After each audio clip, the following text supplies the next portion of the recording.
Hi friends, welcome to my YouTube channel. ఈరోజు గత TET పరీక్షలు ఇచ్చిన సైకాలజీ బిట్స్ ఇప్పుడు చూద్దాం. మన మొదటి ప్రశ్న, వ్యక్తిలో దీని వలన ఏర్పడిన ప్రవర్తన మార్పులను అభ్యసనంగా పరిగణించము. సో ఇక్కడ పరిగణించము కాబట్టి జాగ్రత్తగా అబ్జర్వ్ చేయండి. Answer third option. ఎందుకంటే శిక్షణ ద్వారా అభ్యాసం చేసిన ప్రవర్తన మార్పు జరుగుతుంది, అనుభవం ద్వారా ప్రవర్తన మార్పు జరుగుతుంది, పునర్బలనం చెందిన ఆచరణ ద్వారా కూడా ప్రవర్తన మార్పు జరుగుతుంది తప్ప పరిపక్వత అనేది అభ్యాసంగా పరిగణించము. తర్వాత ప్రశ్న, బోధనా యంత్రాలు ఈ సిద్ధాంతం ఆధారంగా తయారు చేయబడ్డాయి. ఇది ఆల్రెడీ చాలాసార్లు చెప్పామండి, అందరికీ తెలిసిందే. ఆన్సర్ సెకండ్ ఆప్షన్, పరికరాత్మక నిబంధనం. తర్వాత ప్రశ్న, గంట శబ్దానికి లాలాజలం స్రవించడం అనేది.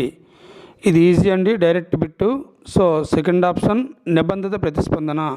అలా కాకుండా నిర్నిబంధిత ప్రతిస్పందన అంటే ఏంటంటే లాలాజలం కాకుండా ఇంకొకటి కూడా మనకి అక్కడ యాక్టివిటీ జరిగితే ఖచ్చితంగా అది నిర్నిబంధిత ప్రతిస్పందన కింద పరిగణిస్తాం.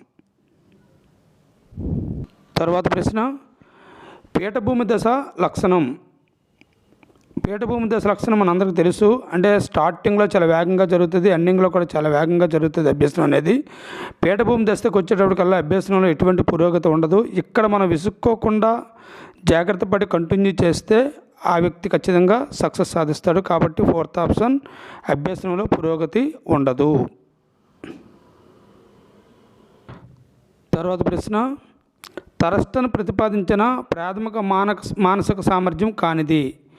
సో ఇక్కడ రెండు ఆన్సర్లు ఇవ్వడం జరిగిందండి.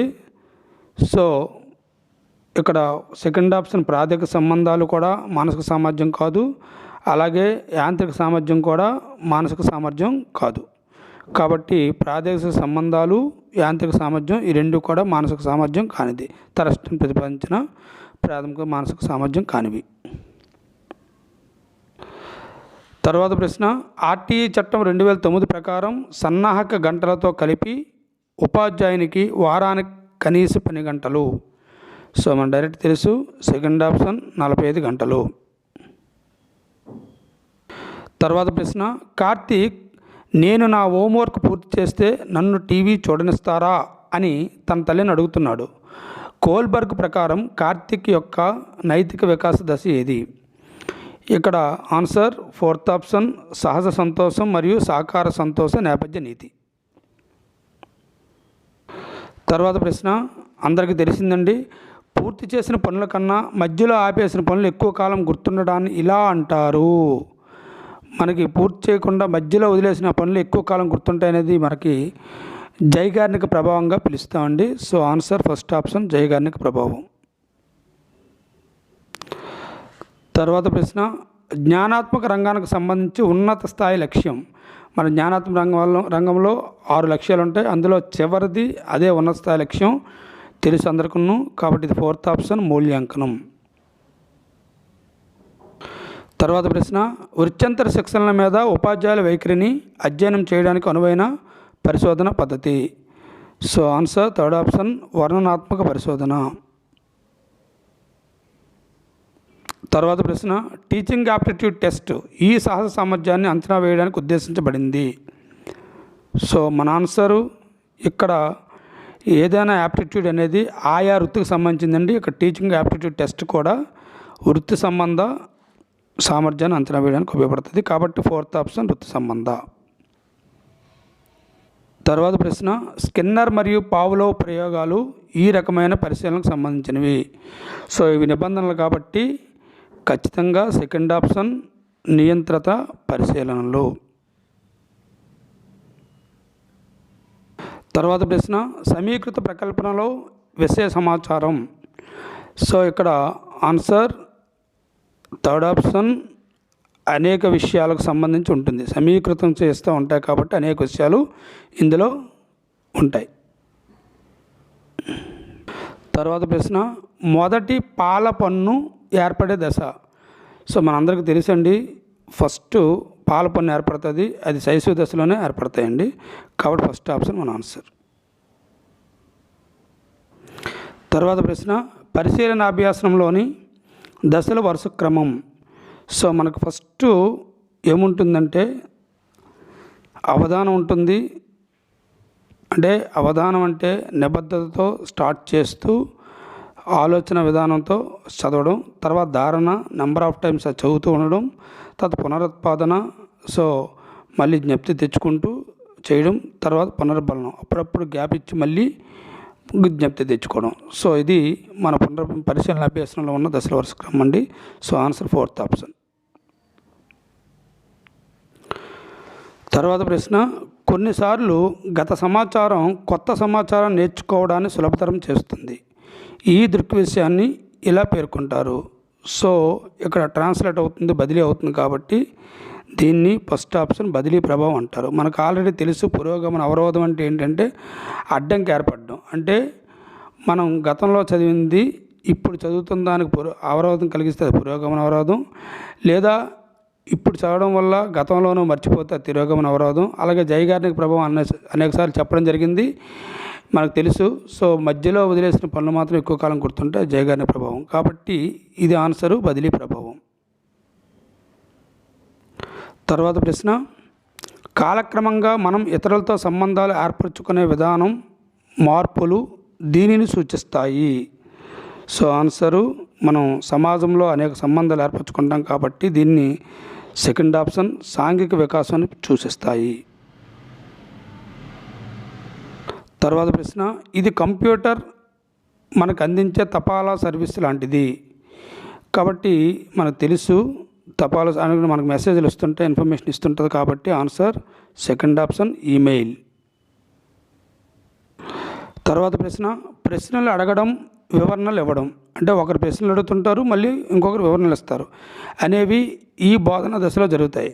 సో ఇది మనందరికీ తెలుసు, పరస్పరంగా ఒకరికొకరు సహకరించుకొని, అంటే ఒకరు ప్రశ్నలు వేస్తుంటే ఇంకొకరు వివరణలు ఇస్తుంటారు, లేదా ప్రశ్నలు అడుగుతూ వివరణలు ఇవ్వడం అనేది జరుగుతుంది. కాబట్టి పరస్పరంగా జరుగుతుంది, కాబట్టి ఫస్ట్ ఆప్షన్ పరస్పర చర్యాత్మక దశ. తర్వాత ప్రశ్న, అనిర్దేశిత మంత్రణంలో. అంటే ఇక్కడ అనిర్దేశిత మంత్రణంలో మంత్రణకుడు నిష్క్రియాత్మకంగా ఉండడు, అంటే ఉంటాడు, క్రియాత్మకంగా అయితే ఉండడు. అతను ఒక అనిర్దేశంగా ఉంటాడు. బట్ ఇక్కడ సహాయార్థి మాత్రం ఆ మంత్రణంలో స్వతంత్రంగా నిర్ణయం తీసుకుంటాడు. కాబట్టి ఇక్కడ 4th ఆప్షన్ ఆన్సర్ సహాయార్థి నిర్ణయం తీసుకుంటాడు. మిగిలిన 3 ఆప్షన్లు చూస్తే మంత్రణకుడు క్రియాత్మకంగా ఉంటాడు, ఇది తప్పండి. మంత్రణకుడు క్రియాత్మకంగా ఉండడం అనేది నిర్దేశిత మంత్రణలో జరుగుతుంది. అలాగే ఇక్కడ సమస్యకు ప్రాధాన్యత ఇవ్వరండి. ఇక్కడ నిర్దేశక మంత్రంలో అయితే సమస్యకు ప్రాధాన్యత ఇస్తారు, అనిర్దేశిత మంత్రంలో సహాయార్థి నిర్ణయం తీసుకునే విధానాన్ని ఇక్కడ ప్రయత్నం చేస్తారు. అలాగే ఇక్కడ ఇద్దరు కూడా నిష్క్రియాత్మకంగా ఉంటారు అనేది తప్పు. సో ఖచ్చితంగా సహాయార్థి క్రియాత్మకంగా ఉంటాడు. కాబట్టి ఇక్కడ 4th ఆప్షన్ ఆన్సర్ అండి. తర్వాత ప్రశ్న, పిల్లలలో 85% కంటే ఎక్కువ మెదడు అభివృద్ధి ఈ వయస్సు కంటే ముందే జరుగుతుంది. కాబట్టి ఆన్సరు సెకండ్ ఆప్షన్ 6 సంవత్సరాల కంటే ముందే మెదడు అభివృద్ధి చెందుతుందండి. తర్వాత అండి, మూక్ MOOCని విస్తరించండి. ఇది క్లియర్గా చాలాసార్లు అడిగాడండి. సో ఇక్కడ మనం answer second option massive open online courses. తర్వాత ప్రశ్న, విద్యార్థులకు ఉపాధ్యాయులకు ఫీడ్బ్యాక్ అందించే మూల్యాంకనం. సో మన ఆన్సర్ 4th ఆప్షన్ అభ్యసనం కొరకు మూల్యాంకనం. తర్వాత ప్రశ్న, పిల్లవాడు పరిసరాలను తనకు అనుగుణంగా మలుచుకునే సంజ్ఞానాత్మక ప్రక్రియ. సో ఆన్సర్ 3rd ఆప్షన్ సాంశీకరణ. తర్వాత ప్రశ్న, పిల్లలందరిలో భాషాభివృద్ధి అనేది శబ్దాలతో మొదలై క్రమంగా వాక్యాల్లోకి మారుతుంది. ఇక్కడ ఇమిడి ఉన్న వికాస సూత్రం. సో ఆన్సర్ 3rd ఆప్షన్ వికాసం ఒక ఖచ్చితమైన నమూనాను అవలంబిస్తుంది. తర్వాత ప్రశ్న, రవి ఒక పద్యం నేర్చుకోవడానికి 15 ప్రయత్నాలు తీసుకున్నాడు. 1 నెల తరువాత దానిని తిరిగి నేర్చుకోవడానికి 3 ప్రయత్నాలు మాత్రమే తీసుకున్నాడు. అతని పొదుపు గణన ఎంత? ఇది ఈ టైప్ మోడల్ చాలాసార్లు అడిగాడండి, మనం చేసాం కూడా. ఇక్కడ 15 ప్రయత్నాలు మొదటిసారి, తర్వాత ఇప్పుడైతే 3 ప్రయత్నాలు మాత్రమే తీసుకున్నాడు కాబట్టి అతను పొదుపు చేసిన ప్రయత్నాల సంఖ్య 12 అండి. ఎన్ని ప్రయత్నాల కంటే 15 ప్రయత్నాలకి. సో మనం కట్ చేస్తే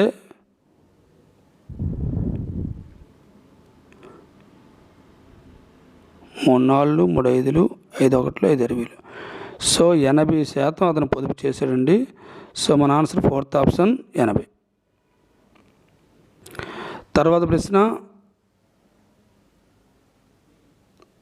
ధారాళత, నమ్యత, వాస్తవికత అనేవి ఈ అంశానికి చెందిన మూలకాలు. ఆన్సర్ 4th ఆప్షన్ సృజనాత్మకత. తర్వాత ప్రశ్న, ఎంఎస్ వర్డ్లో టెక్స్ట్స్ను డిలీట్ చేసేందుకు సరైన పద్ధతి.